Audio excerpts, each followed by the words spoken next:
Rebonjour, c'est Madame Ardin. Nous allons continuer ensemble l'histoire.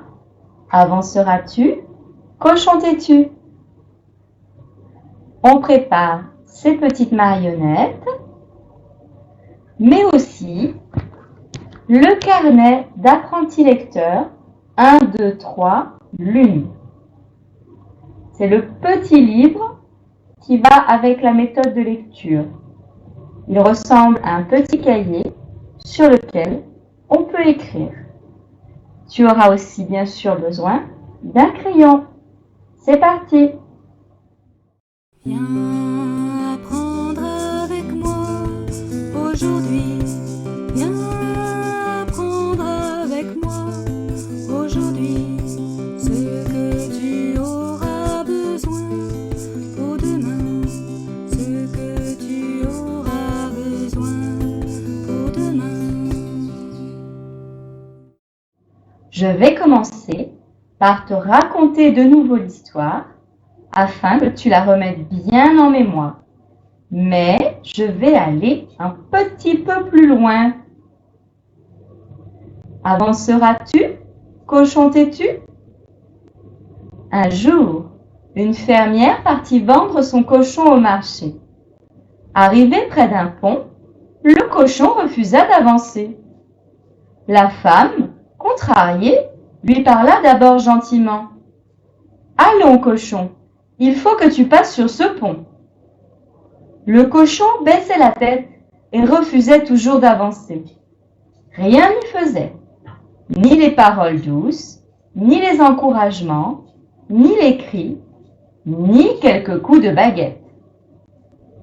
Alors, la fermière appela son chien et lui ordonna « Chien, viens mordre le cochon. Le cochon ne veut pas avancer. » Mais le chien répondit « Le cochon est mon ami, je ne le mordrai pas. » Alors, la fermière appela le bâton. « Bâton, viens battre le chien. Le chien ne veut pas mordre le cochon. Le cochon ne veut pas avancer. » Mais le bâton répondit « Le chien est mon ami, je ne le battrai pas. » Alors la fermière appela le feu. « Feu, viens brûler le bâton. Le bâton ne veut pas battre le chien. Le chien ne veut pas mordre le cochon. Le cochon ne veut pas avancer. » Mais le feu répondit « Le bâton est mon ami, je ne le brûlerai pas. » Alors, la fermière appela le ruisseau. « Ruisseau, viens éteindre le feu. Le feu ne veut pas brûler le bâton. Le bâton ne veut pas battre le chien. Le chien ne veut pas mordre le cochon. Le cochon ne veut pas avancer. » Mais le ruisseau répondit « Le feu est mon ami, je ne l'éteindrai pas. » Alors la fermière appela la vache. « Vache, viens boire le ruisseau. Le ruisseau ne veut pas éteindre le feu. Le feu ne veut pas brûler le bâton. Le bâton ne veut pas battre le chien. Le chien ne veut pas mordre le cochon. Le cochon ne veut pas avancer. » Mais la vache répondit « Le ruisseau est mon ami, je ne le boirai pas. » Alors la fermière appela le boucher. « Boucher, viens tuer la vache. La vache ne veut pas boire le ruisseau. Le ruisseau ne veut pas éteindre le feu. Le feu ne veut pas brûler le bâton. Le bâton ne veut pas battre le chien. Le chien ne veut pas mordre le cochon. Le cochon ne veut pas avancer. » Et le boucher dit « Je viens tuer la vache. » Alors la vache, de peur d'être tuée, accepta de boire le ruisseau. Le ruisseau, de peur d'être bu, accepta d'éteindre le feu. Le feu, de peur d'être éteint, accepta de brûler le bâton. Le bâton, de peur d'être brûlé, accepta de battre le chien. Le chien, de peur d'être battu, accepta de mordre le cochon. Le cochon, de peur d'être mordu, accepta d'avancer sur le pont.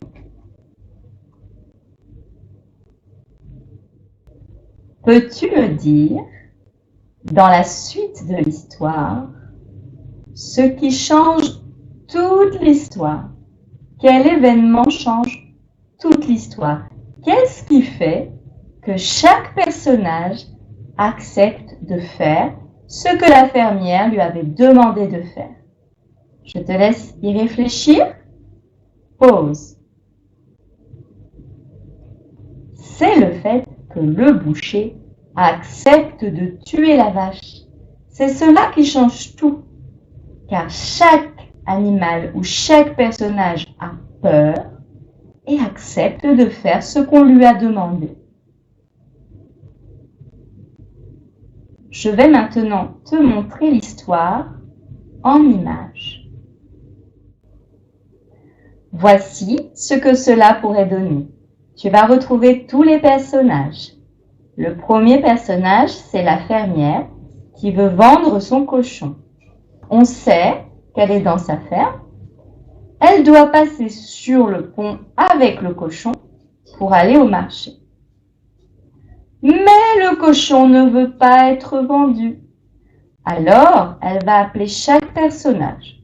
D'abord le chien, puis le bâton, ensuite le feu, puis le ruisseau et la vache. Et pour finir, le boucher. Chaque personnage va refuser d'aider la fermière, sauf le boucher, tout à la fin, ce qui va résoudre le problème. Tu vas pouvoir t'aider de cette image pour prendre tes marionnettes et raconter l'histoire.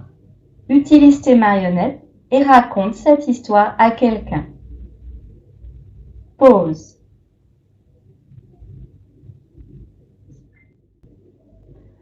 Quand je te pose une question sur un texte et que tu cherches la réponse dans ta mémoire, tu utilises le petit dessin de la loupe. Tu te souviens des 5 pictogrammes?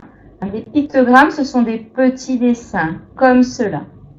Donc, chercher une information dans sa mémoire, c'est utiliser la loupe. Nous avons déjà vu chercher une information pour donner une réponse logique qui n'est pas écrite dans le texte. Aujourd'hui, nous allons utiliser la loupe. Tu peux prendre ton carnet d'apprenti lecteur. À la page 8, fais-toi aider de quelqu'un si tu as besoin. On retrouve notre petit cochon qui est dessiné ici. Je vais te demander tout simplement de faire l'exercice 1. Et comme tu le vois juste en dessous, on a dessiné la loupe. C'est donc avec ta mémoire que tu vas devoir répondre à cette question. On te demande, entoure les personnages de l'histoire. Tu as 5 personnages. Une fermière, un tigre, un cochon, un feu, un arbre. Il y a des personnages qui sont dans l'histoire et d'autres qui n'y sont pas. Je te laisse prendre un crayon et entourer. On se retrouve pour la correction. Pause. Il fallait entourer la fermière, le cochon et le feu. Le tigre et l'arbre ne sont pas du tout dans l'histoire. J'espère que tu as trouvé. C'est tout pour aujourd'hui. Au revoir.